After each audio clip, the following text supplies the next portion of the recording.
Okay, so chapter 7. This is the first time that we're going to do something that is not Java 1 related. So these are the different sections in chapter 1. You have like the software development activities. That's something I want you to read on your own. You have like class relationships. I want you to read that on your own. The static variable, static methods. That's actually something that I talked about in Java 1. You should probably read through that section, but I will go over it throughout the class because it's something that we're going to use a lot. When something is declared to be static, that just means you do not need an object of that class in order to use it. So for instance, actually I just did an example of this with my Java 1 class. So for instance, wrong one. So you use that Netflix. your class would not have a constructor.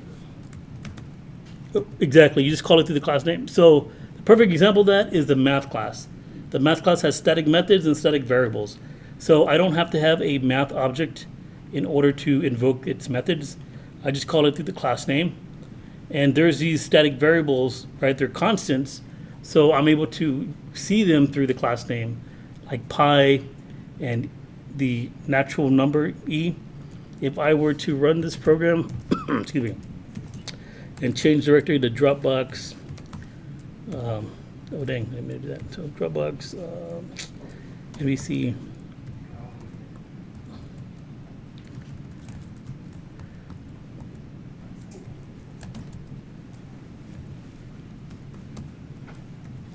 Was chapter 3. And all right. So if I say Java C, math demo,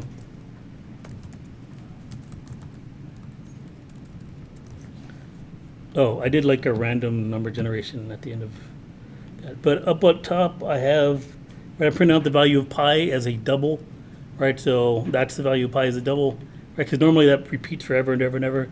Here's the natural number, right? And all these methods are what we call static methods, meaning they can be invoked through the class name. You don't need an instance of that class in order to use that data. So I don't have to come over here and say math, like m is equal to new math, or anything like that. Okay, I don't even think the math object can be instantiated. Let me try real quick.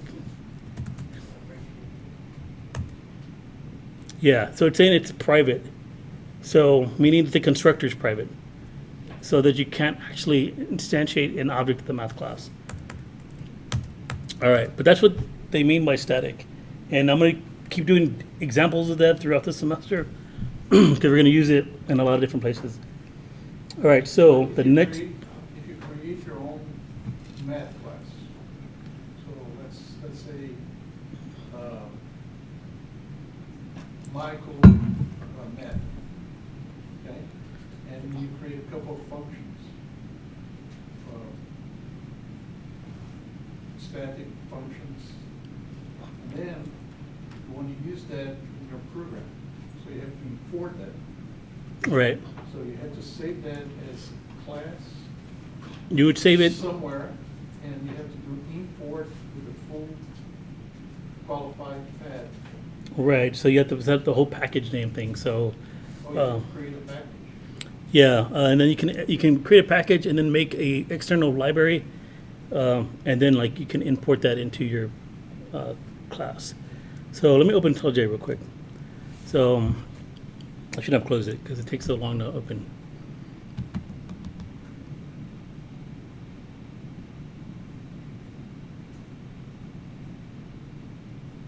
All right, so I've done this in Eclipse. I haven't done it in IntelliJ yet. But normally, like if you wrote like a library class, meaning there's no main method, then you can just come over to like File, and there should be like Export, and it should be like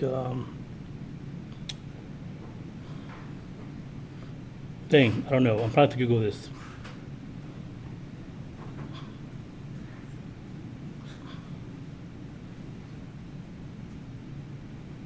You're basically going to create like we call a library jar, and then you can just include that jar inside of your project, and you can use whatever static methods or whatever static classes that you created. But they don't just have to be static. You can also make your own classes for objects. Like just say you wrote a class for a dog. You're not doing this with math. I'm sorry? With the math class, you just right? Because Java always imports java.lang package, and math lives in the java.lang package, right? So whenever you use Java, you always have it with you, right? So the standard, like all the Java libraries are always they're always accessible to you when you're using Java. So if you want to use a scanner, you just import java.util scanner. For the math, I did not have to import it because the math class is under java.lang package. If you go to the Java API, Java, and you click on the package java.lang, right? All these classes are auto imported for you. So I can use integer without having to import, num without having to import, process builder, runtime, short, strict math, thread. I don't have to import those because those are all part of the java.lang package, right? So that's why we don't have to import string either, because strings are already part of the java.lang package. But if you wanted to make your own like your own library, there's a way to do it. I'll probably spend some time Googling it. You can like create like a jar file, and then you just, in your project settings, you just come over to project settings, like right click here, and then go to, let's see, dang, what the heck, maybe module settings? I have no idea. I'm sorry, I don't know how to build.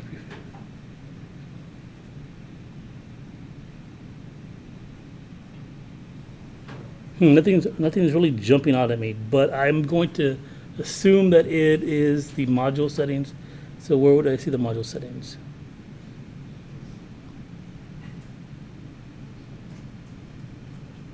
Open module settings, and libraries right here. You want to add a library, and then you look for a Java library, and then you're basically going to search for a .jar file. You click on it, and then you're going to import that module into your project, and then you can use your classes that you created. All right, but now that I'm here, I'm going to go ahead and open up a new project, and I'm going to call this project Interface Example.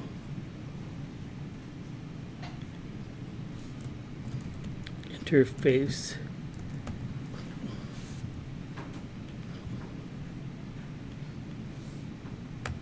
Missing the C from interface. Oh, okay. Thank you. I will correct that. So let's see. So public NVC.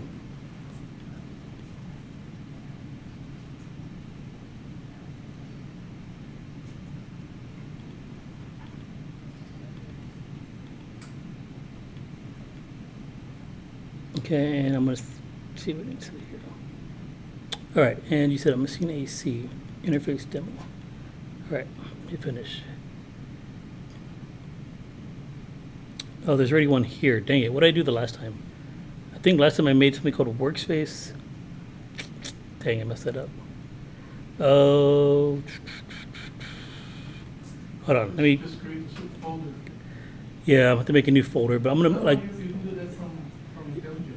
so, like, well, this example should have been, like, what I meant to do is have something called new folder, like something called workspace, right? And then I'll have all my projects under workspace. So then if I come over here,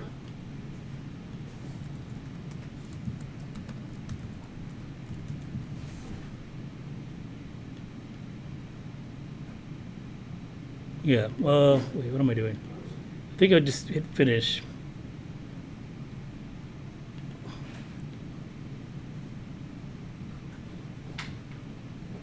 All right, so let me just hop back over here, see if I did it right. Dang it, I have to make a new folder. All right. Okay. I messed that up big time. I don't know if I correct that or I have to like delete everything and correct it. All right, let me just go to, all right, I'm gonna leave it for now and I'll figure it out later. All right, so this is where I'm gonna do the examples for the interface.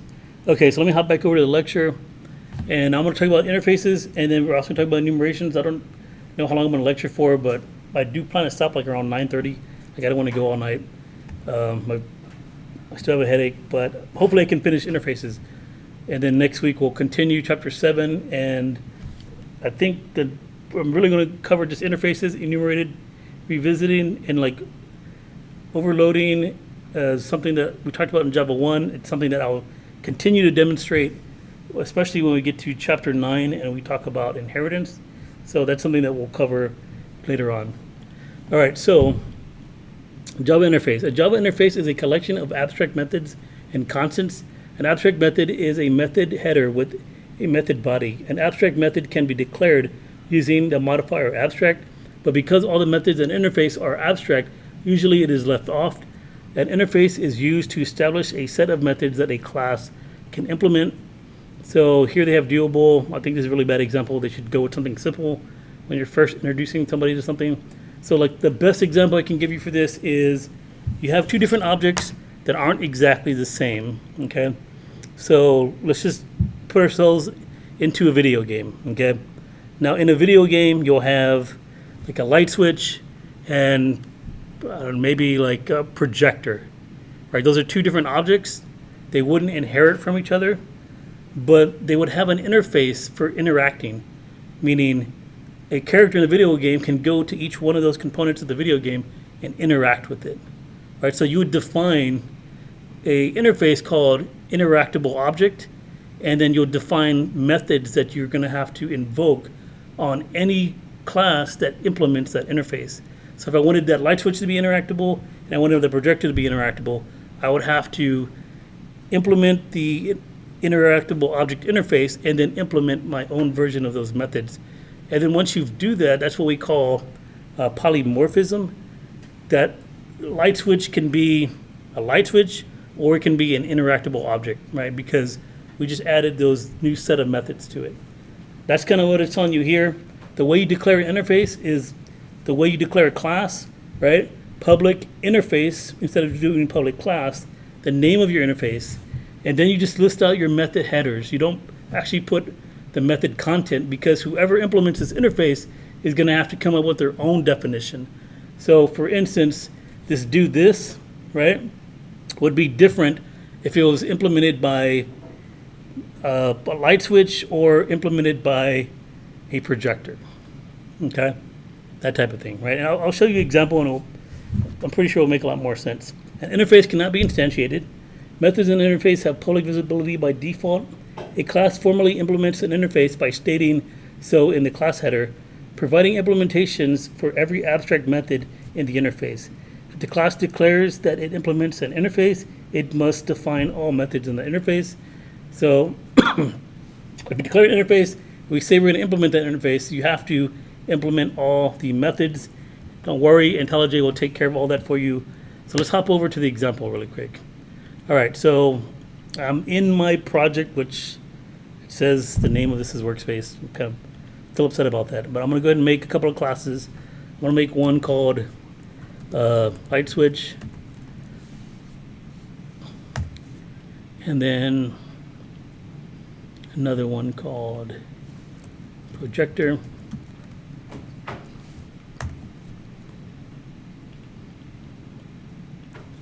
And I'm going to call this one Test. All right, so test is going to have the main method. So if you just type what, PSVM, right? All right, cool. All right, so I'm going to come over to light switch. I'm going to create a class for a light switch. So let's think about light switch. Okay, a light switch would probably have a Boolean for is on. Wait, I did that wrong. Boolean is on. What else would I have? Dang it, is that really all? Maybe I should have done something different. Yeah, dang. All right, that's pretty straightforward. All right, so I'm just going to come auto-generate the getters and the setters and the toString. So generate getter setter, hit OK. And we'll generate the toString. All right, so I'm going to save that. And the projector, man, the projector is going to be the same thing, right? Picked really bad examples. All right, I'm going to go ahead and all right, I'm going to stop right here. I'm going to delete it. Let's think about something else that we interact with in a video game. All right, so for one, we'll just say like, you'll have like an enemy, okay, that you're gonna interact with. And the enemy will have a string, name, we'll have like, we'll just say, for now, we'll just say string for like the weapon that he's carrying. And then like he'll have like, you know, maybe like a double for the damage that he had, his damage ratio that he gives to you when you interact with it or he's fighting with you. And then some other things that he will have is, yeah, his health. And that would probably be an int, probably. Yeah. Okay, we'll leave it like that for now. And auto-gen getters and setters. All right. So we'll make another class, and this time we'll call it a, well, like maybe like an item, I guess. But I want to be more specific. But you know, we'll be real generic about it, since we're being generic about the type of enemy. I'll have a class called item, and the item will have also have a name, and maybe like the type, right? Like if it's a weapon, or if it's like, I don't know, like a candle or something for light, you know, something like that, right? Type, and that's it. Okay, what's that? I said wait. Wait. All right, so I'm going to generate the getter and setter. All right, and let me go ahead and make constructors for both of these. So for the constructor, I'm going to come over here and generate constructor, and I'm going to say I want both of those values to be passed in. And then same thing for the enemy. Like I want all the data to be passed in. I don't want to have to be using the setter.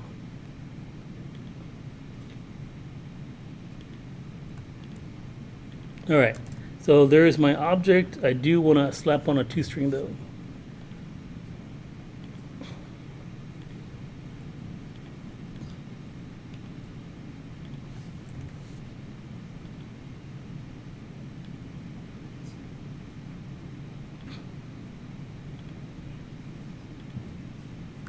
All right, so there's my item, there's my enemy.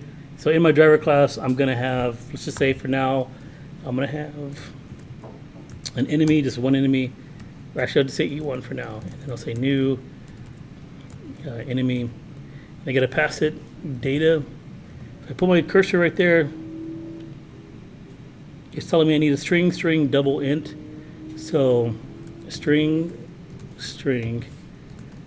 double, which was the damage ratio, and an int, which was his health. Would say his health is at 100 initially, and the enemy's name is Bob. All right, Bob. And the weapon, he has a knife. All right, and the item that's on the ground that you can pick up, we'll just say, let's say I1 is equal to new item, and it was two strings, right? The name and the type. Okay, and we'll just say like this is, we'll say like a gun, and we'll say like it's a weapon. All right. So I can invoke methods on these. For now, let me just print them out to the console.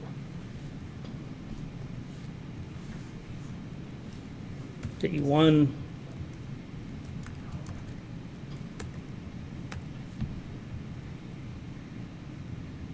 Okay, so real simple program so far. I just created two objects and I'm just printing them. I instantiated them and I'm just printing them out. And this is what I hate about this. I have to always come here and go to configuration, add a configuration for an application. I don't have to name this, but if I click here. There's an easier way to do that. Okay, what's the easier way? On the left See side. the little arrow on the Yeah, second run line? the main class. The hammer. Oh, if I select the main class and then right click it? Right. Oh, Sheet line two, The the next little next green line arrow. like that. Oh, I could have done that? Yeah, okay. I had no idea. This whole time I've been setting up configurations for nothing. It just runs it. But I think if I click this too, I can just come here and run it right there, right? Yeah, both will work. All right. It's all about efficiency. Gotta S out next time too. All right, there you go, right? So pretty simple, right? So for these enemies, I mean, I have whatever interactions I have so far are pretty standard by just getting and setting data. I can't actually like attack one or anything like that.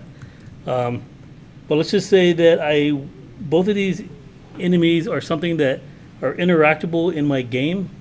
Okay, so I can make an interface. So I'm gonna come over here, I'm gonna go to source, I'm gonna go to new, and there's no interface.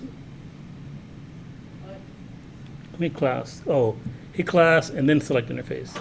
Okay, the interface, I'll just say interactable. Is that spelled right? Yeah. Okay, interactable. All right. So here's my interactable interface. And what we do here is we define methods that we would want a class that implements these methods to define, right? So if something is interactable, like we'll probably have like some methods or the user in the video game or the player in the video game will go up to interact with it initially, and then maybe like walk away from it, right? So I don't know what you would call those. And release. Disengage. Engage, disengage. Yeah. Could you like throw the knife?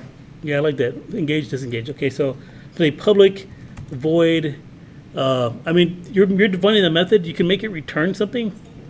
Maybe we'll make it return a string. That way we get like some type of feedback from these methods. Public string, we'll say like engage. Okay, now you don't define the methods here. And oh, you know what? You don't have to put public either, because the interface will auto do it, I guess. That's what IntelliJ was telling us, but I don't think the lecture slides told us that. Let's see. No, it didn't. That's crazy. All right. So string engage, and then string disengage. Okay. So I made this interface really simple. Only two methods that I have to implement. Okay, so the way that I implement these methods, like basically what I want to do is on my enemy, I want to do something like this: system.out.println. I'm in the room with the enemy and I want to engage. Right now it's red because I haven't implemented that interface yet on my enemy class. So I come over to my enemy class. I go to the very top of the header. This is where you tell Java that you want to implement an interface. Okay, so just say you can implement several interfaces in Java. And the interface I want to implement is the one I just created. So I'm just going to type Interactable.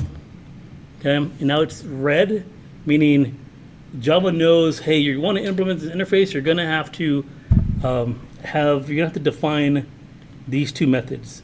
Okay. So I'm going to come over here, hover over this, click on it, and click on Implement Methods. Those are the two methods I need to define, and I'm going to define them here. I'm going to return a string for engage and disengage. Right now it could be like super generic and just say something like you engage the enemy or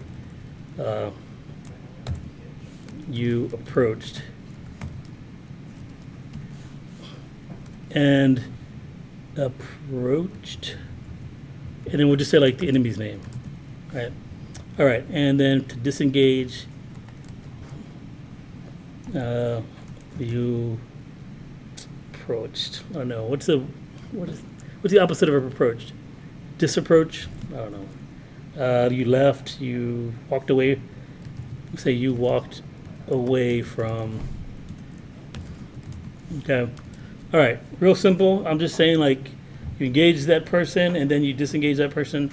So now over here, that red should go away.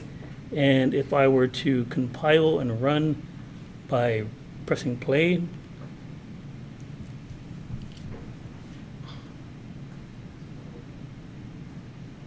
okay, and you can see that I engage Bob and I disengage. Okay. Now, what does like? So, what is the benefit of moving the interactable methods to its own interface? Like, why do you think we do that? And that's what happened when I engage and disengage. You wouldn't have to write those instructions for everything. Okay, so well, part of the or part of the issue is, you know, something being interactable doesn't really define like what an enemy truly is, right? So engaging and disengaging wouldn't really define what an enemy actually is, right? Those methods are really associated with the user interacting with that enemy, right? So we're causing that separation. But the other benefit that it gives us is that we can do what? You can treat that object as an interactable object now, meaning I can make a list of interactable objects, and I can put the enemy in there, and I can put the item inside of there, and not knowing what's actually inside of it, I can just invoke those methods and be clueless to the underlying type of that object. Okay, so. You know, right now,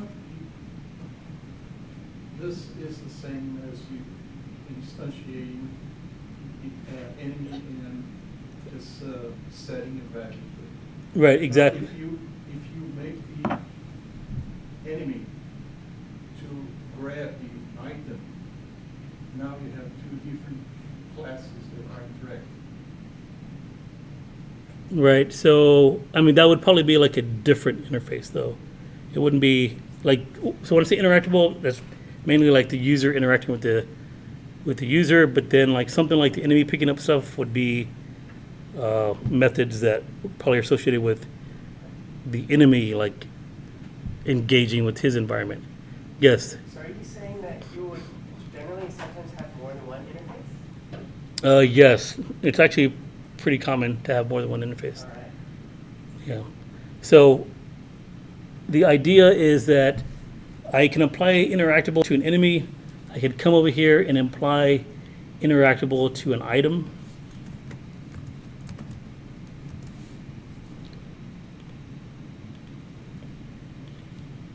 Okay, and then for this, I'll say, I guess when you engage the item, we'll say you picked up.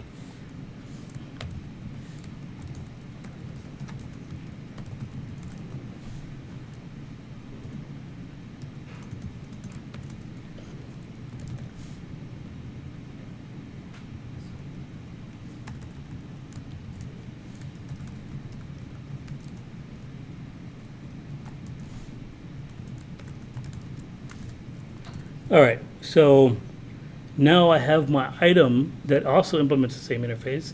So when I come back over here to test, just as a quick demo, I'm going to come over here and say I1 and call engage, disengage. I'm going to run.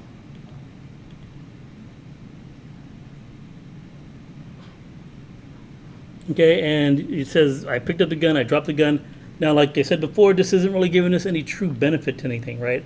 I could have just put those methods inside of the item class, inside of the enemy class, right? But those interactions are the same, and the enemy and the item share those two interactions, okay?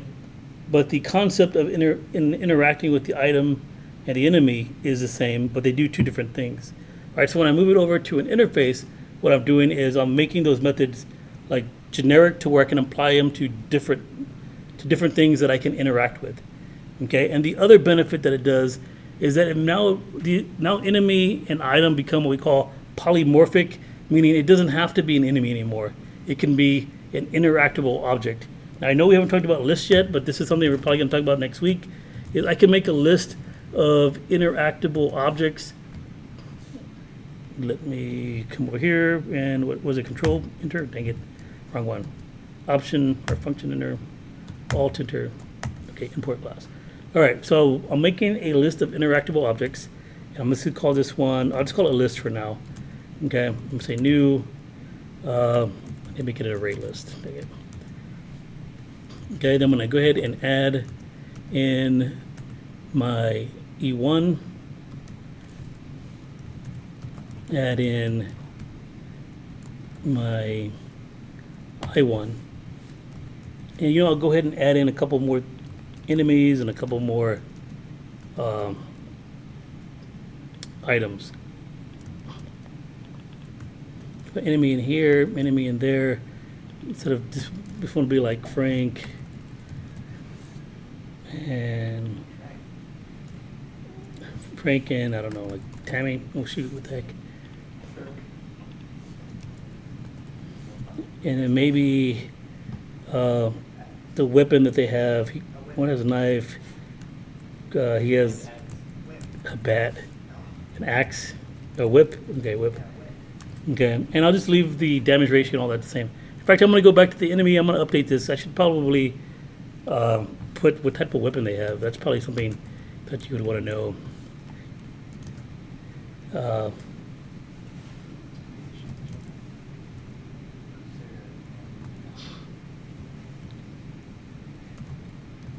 Dang, I should probably put sex in here too, right? Because I can say he when I name something Tammy. Put the enemy has a, and then weapon. All right. Anyways, so I have this list that can take interactable objects. I threw in 2 enemies in there. I'm gonna throw in a couple of items.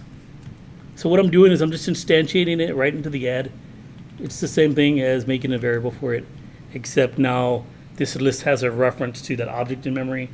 So there was a gun, and we'll just say like there was a torch. I don't know what you call that, weapon, utility. Okay. And what other items? How about a compass, right? What'd you say the other one was? So that'd also be a utility.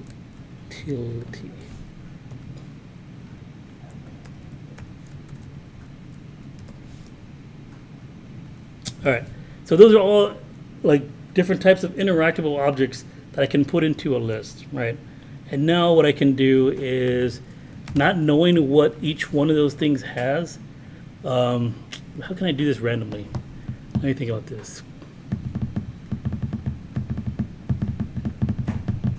I want to make this random. Well, I can't make it random. I need user input because of, okay, I'll just show them all. You're right. So I'm going to say interactable, and I'll just say I inside of, and we'll learn all of this when we talk about chapter 5 again. So basically just, I created a list, and I'm going through the list, and I'm pulling out everything from my collection, and not knowing what's actually there, I can just say like system out print line, and I can just also not knowing there, I can just call the toString, right? I don't know if it's a enemy or an item, and I can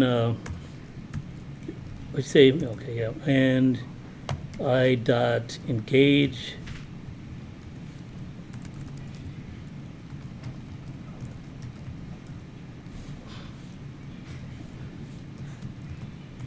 all right, and let me put like just an empty, I'll put it right here. Okay, so now I can go through my list not knowing what it actually is and just invoke these methods knowing that that container has things that I can interact with.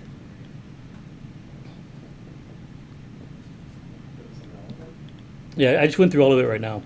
But what we can do in the future is we want to make an actual real game. You have all your weapons and your items, anything that's interactable like inside of a list, right? And you want them to like randomly just come across an item in your game.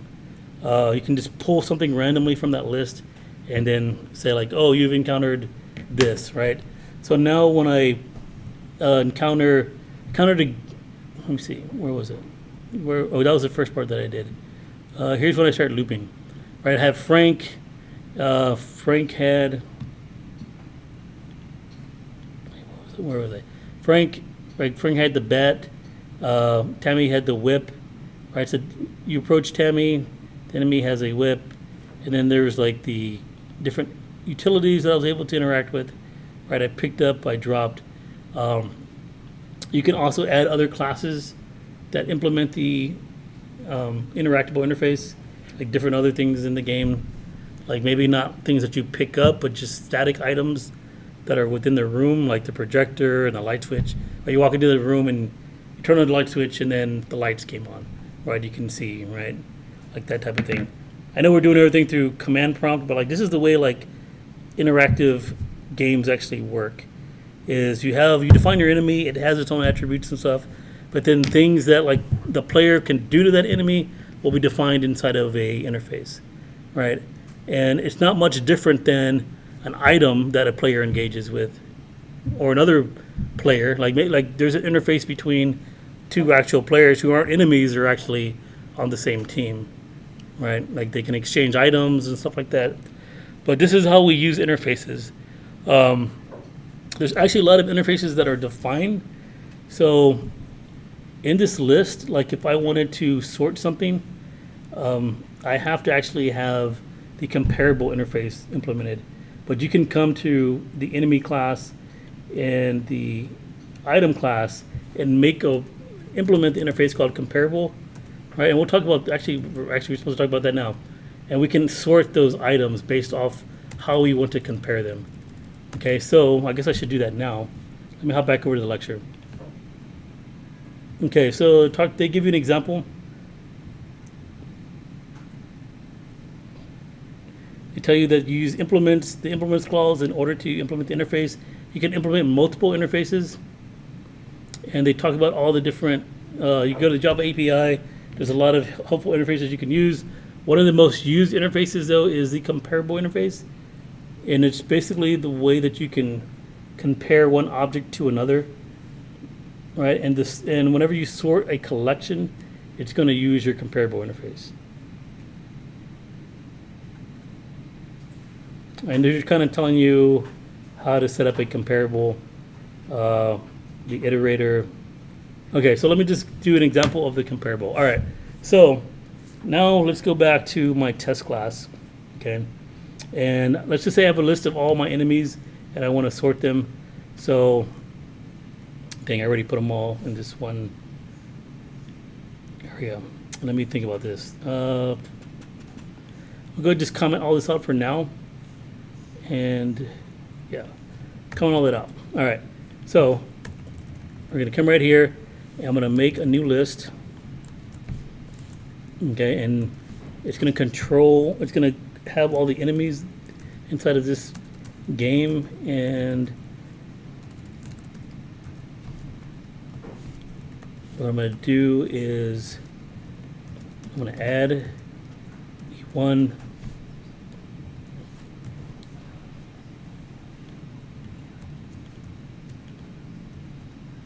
Quick question. How did you comment out everything that was highlighted? Oh, I just highlighted it and then I just did control and the slash. Thank you. Yeah. Actually, let me just grab what I did here.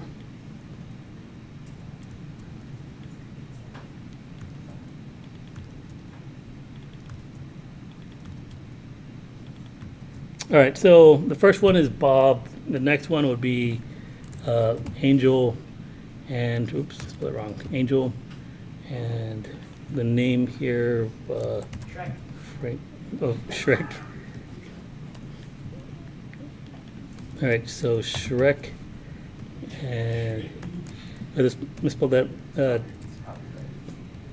Yeah, it's copyrighted, so did it on purpose.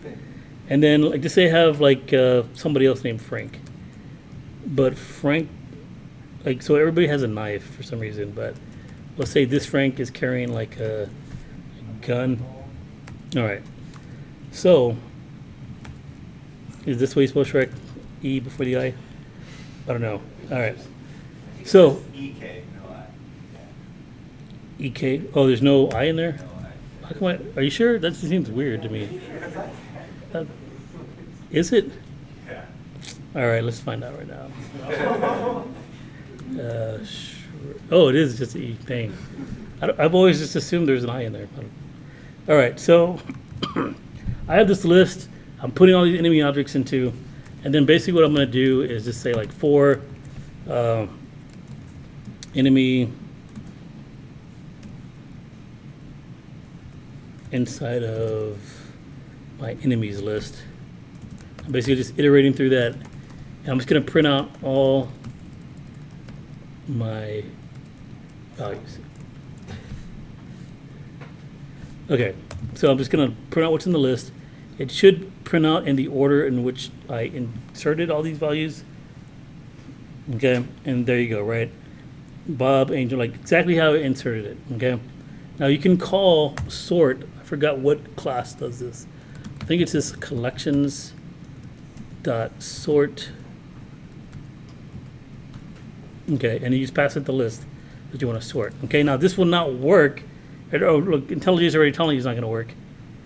Okay, it's not going to work because you don't have the comparable interface implemented. Okay, so what the comparable interface does, it allows like classes like, or not classes, but the collections class to sort items, because you have to give everything a value of where, like how it, like what makes it come before something else. Like what makes an enemy, if you're going to sort a list of enemies, like what makes it come before the other one. Alphabetical? Like, so that's normally what most people do, right? Just alphabetical off name. So, I mean, we can follow the same approach. So I'm gonna hop over to enemy class and I'm gonna slap in here the comparable interface. Now there is like, you can, if you don't, you can specify what you compare yourself to. Okay, so inside of the less than and greater than sign, you can specify what you compare yourself to. Normally, you're only gonna compare yourself to another enemy, right? Everybody agree with that? Okay, now, like IntelliJ is telling you, hey, there's something wrong. Click on this here, you implement the method, right, the compare to, and you basically have to return a negative value if the object that is this method's being invoked on is greater than, less than, or equal to, right? So a negative value if it's less than, a 0 if it's equal to, and a positive if it's greater than. Okay, so one of the things that we can do is just off the name, we can just say name.compare to. You guys remember the compare to from Java? Right? Just compare the two names, okay? So now when I hop over to test, right, this is the order that they first occurred in. And now when I run, you'll see that it's going to use the string compare in order to sort this, right? So the names are all the same, okay? Okay, so there's two Franks though, right? So what would make one Frank, or like if these names match, what do you think we should do in order to determine which one would come first? Add a last name. Okay, we could add a last name, but right, currently you don't have a last name. We can compare the weapons, right? So now, like you had them, like since they both matched, we got a 0 essentially. Now we have to come up with a reason. Okay, well, what else can we compare? I mean, maybe you're just fine with whatever order it, you know, like you're fine with however it happens, right? But maybe you want to do like some further sorting on that. So you're gonna hop back over to the enemy, and instead of just comparing the name, what we're gonna do is we're gonna do this. We're gonna just say like int name compare is equal to this value here, okay? And we're gonna say if name compare equals to 0, meaning that both the objects are equal to each other, then we're gonna return the weapon compare. Compare to, and then the other weapon. Okay, pretty simple, else we'll just return this name compare right here that we did. That makes sense? Yes. So we just stored the result inside of this local variable, checked to fill 0, then we were able to compare the weapon, and then if it wasn't 0, we're just gonna return the value that we got from above. Okay, so now when I come back to test and I rerun, the Frank with the gun should come before the Frank with the knife. Right, so there's my two Franks, right? So now it put the Frank with the gun in front of the other one. All right, makes sense? So the comparable interface is actually something that is, I don't want to say like implemented a lot, but it's probably one of the most implemented classes, or excuse me, implemented interfaces in Java. For the simple fact that people like to sort things, right?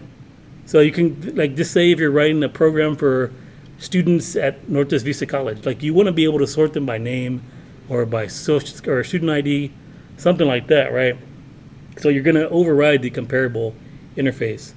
And then you can use cool methods like collections.sort so that you can sort your data and not have to, like, do things on your own. Like, I know when you take this next class, which is the data structures, like, they're going to make you do your own sorting, right? But there's already classes written for you to do your sorting as long as you implemented the compare to interface.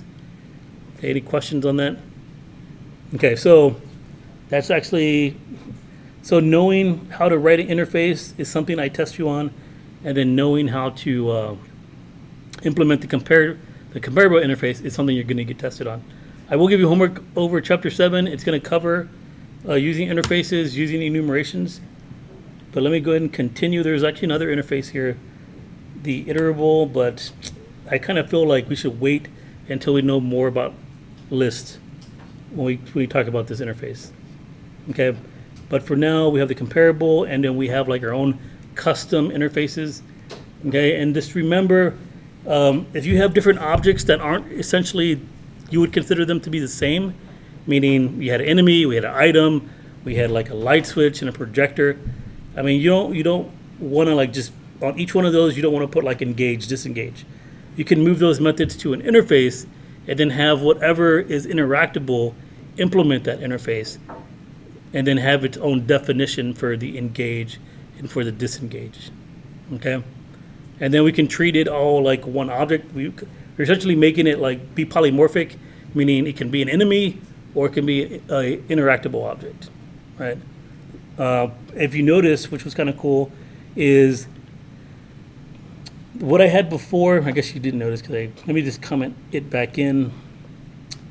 Let me comment this out really quick, and then comment in this part right here. All right, so one of the cool things that, I don't know if you guys caught on to this, but as I was going through my loop, I invoked the toString method.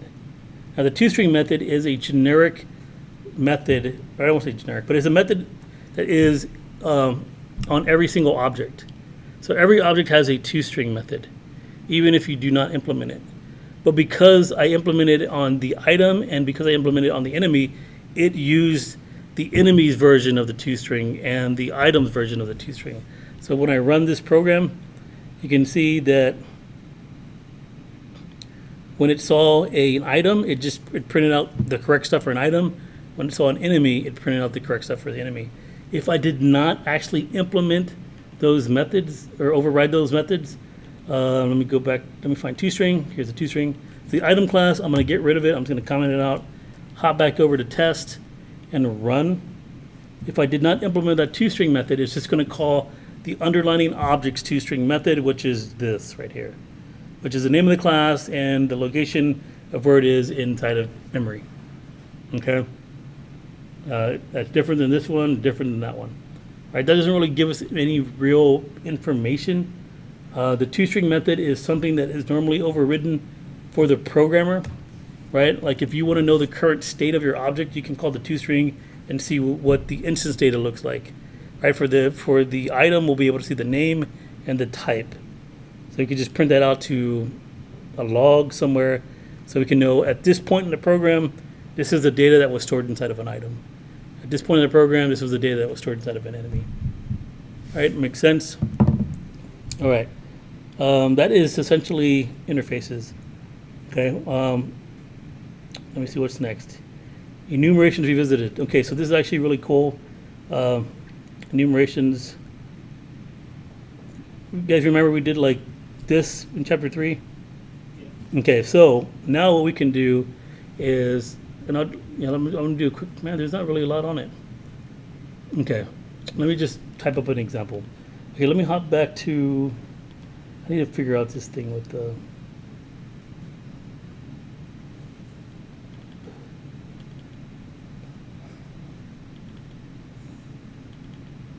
all right, I have too many workspace folders. I'll fix that at another time. I want to make a new folder want to call this one advanced, I don't know, workspace Oh my gosh. 2. Workspace 2, okay? My God. I'll delete the other ones and I'll fix up the names this weekend. All right, so what I'm going to do is come over here, make a new project, and hit next, hit next. I'm going to call this one Enumeration Example. Okay, so I need to change this. Yeah, I have to put workspace 2 slash. Okay, so now I'm saving it in the workspace and I'm saving it into a folder called Enumeration Example. All right, should be good. Hit finish, hit OK. This window, come over here. Okay, that's exactly how it's supposed to look. All right, so I'm gonna make a quick example of this enumeration. So I'm gonna go ahead and use the spring, summer, or the seasons. What was it? Winter, spring, fall, summer. So I'm gonna go to class. I'm gonna click enumeration. I'm gonna name it season. Press enter. Okay, so the way we did it before was real simple. We just typed in, right, in all caps. Normally it's in all caps because it's constant. We typed in the different values for this. So we'd say winter, spring, fall. Actually, wait, got that out of order. Summer. Wait, actually, what comes first? Winter comes first, right? First of the year, it's winter, then spring, summer, and then fall. All right, those are the 4 values that we have. I'm gonna go and make a driver class, call it test. And then if I just type public static void main, enter, okay, cool. I'm gonna declare a variable for season. And I'll just say like season dot, and we'll just say like spring. All right, so I don't know if you guys remember, but I demonstrated all this before. I'll just say like season name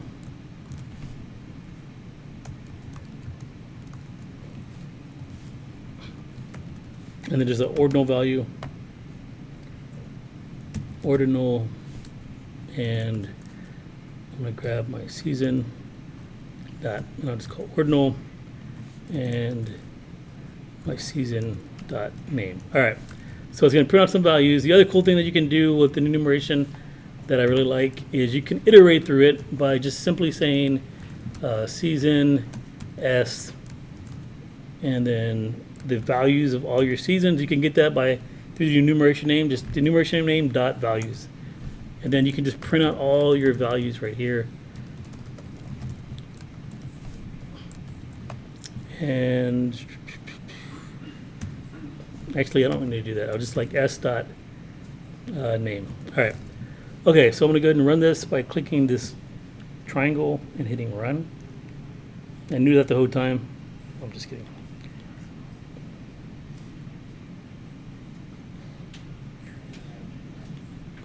All right, so there's a variable I declared. I said it was spring, the order value is 1, and then I just printed out all the values that we have in our season. Okay, now this is kind of generic, right? But we can actually have a constructor for this. If you're going to define a constructor, the way you do it is, I don't think you need to put public or private. I think it's just like season, and then like you take in some values. We'll take a value for, we'll just say like range, and then maybe like string. We're taking a value for not name. We need something else besides name. Display name, temperature. Okay, so I'm basically going to have instance data for range and for display name. If I'm going to do this, I need to put a semicolon there because I'm ending the line. Okay, and I'm going to have instance data for range. Yeah, range, and instance data for display name. Dang it, what the heck, string, display name. All right, And I'm going to set them here by just saying this dot range is equal to the range value being passed in, and this dot display name is equal to the display name value being passed in. And I can make, you can't really make a setter because it's constant. In fact, I wonder what happens if you try to call a setter on this. So weird. I need to play with that. All right, so hit generate, and there's an option to make a setter. That's so weird. I'm gonna go and just do the getter for now because you shouldn't have a setter on enumeration. Remember, think of enumerations as constant objects, right? These are the 4 objects that you defined of a season. You can only choose those 4. I just made a getter so I can get the range and get the display name.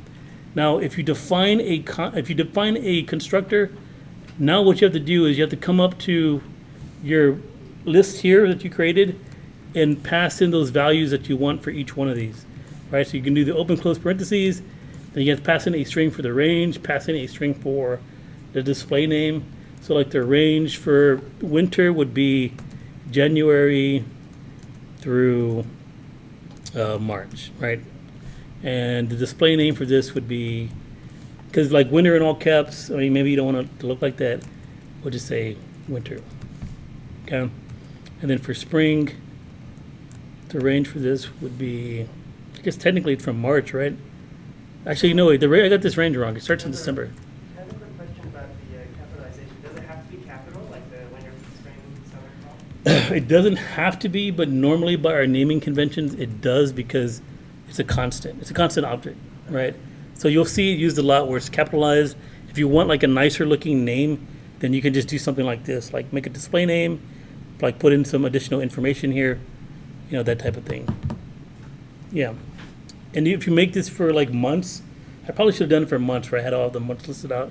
And then I kind of gave it like 3 different values, like the short name, right, like Feb, long name, and then the numeric month value, like 1, 2, 3, 4, right? That probably would have been a better example, but it would have probably been like a little too long. All right, so February, so the range for winter is December through February. The range for spring would be like March through, I guess it ends in May, right? I don't know.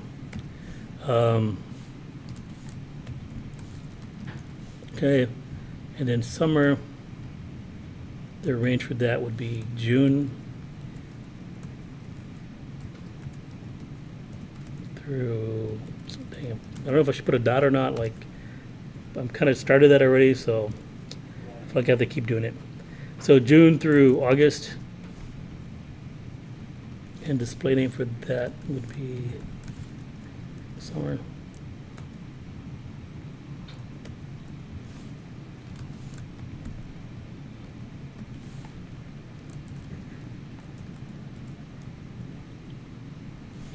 All right, and Sep through November.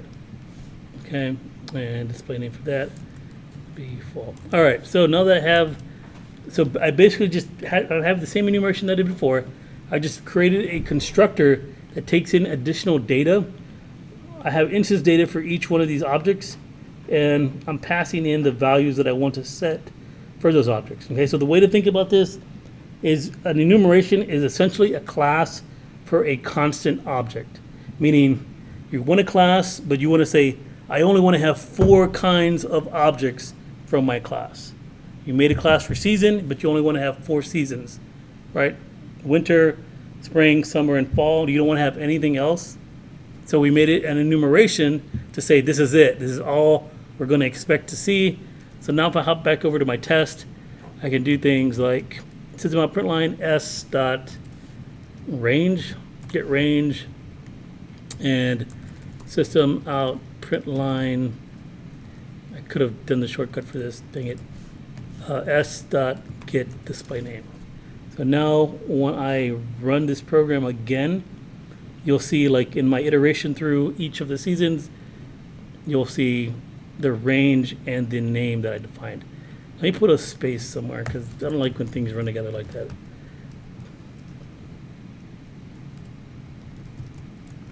All right. All right, so There you go, right? Those are my 4 seasons, right? So I had like data for the range. I had like a nicer looking name. Instead of doing winter in all caps, it's just winter with capital W and the rest in lowercase. Same thing for spring. Now, if I were to make an enumeration for months, like I was saying, you could have had the short name for the month, like December, DEC, the full name for the month, and then maybe even an integer for the month value, like 1, 2, 3, 4, right? But then I guess you kind of get that from the ordinal value as well. So I don't know. But that's the Enumerations Revisited. So I will give you like homework on this as well. But it's just like, I know it might seem a little complicated, but it's just like creating a class, but you're creating constant objects for that class. Yes. What's the ordinal value? The ordinal value is the number in which it occurs inside of this list that you created up here. So the ordinal value for winter would be 0. 0, 1, 2, 3. Yeah, like kind of think of it like an array, but not really, because it's not really an array. It's just a series of objects that you created, which is, I guess, But like, X is an array, basically. well, you couldn't reference it by, you can't. I can't call like season and then pass in the ordinal value to get out the season.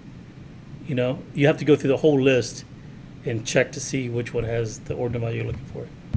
That makes sense? So you can't use the ordinal value to do that. Right. I can't. I don't think I can. Hold on. Let me make sure. Every programming language is different.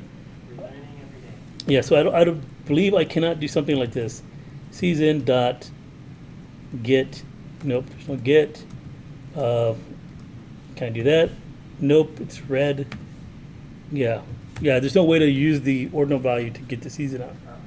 It just gives you that value, but it's just really like the number of what it occurs. You can't really use it for anything. Or number.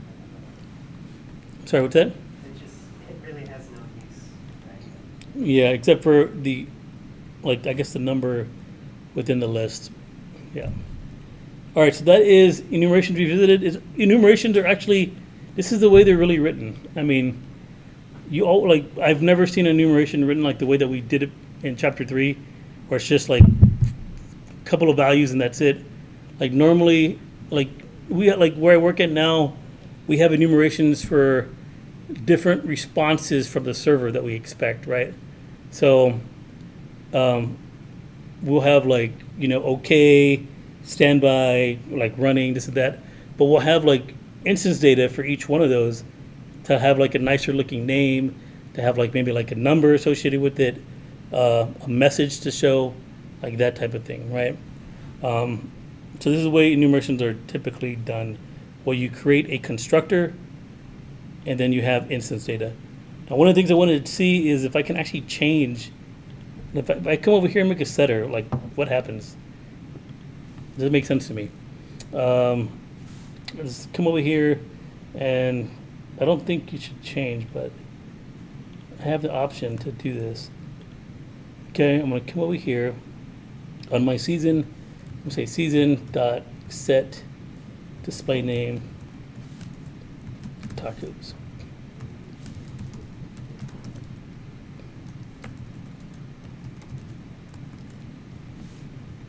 And season.get display. All right, let's see what happens.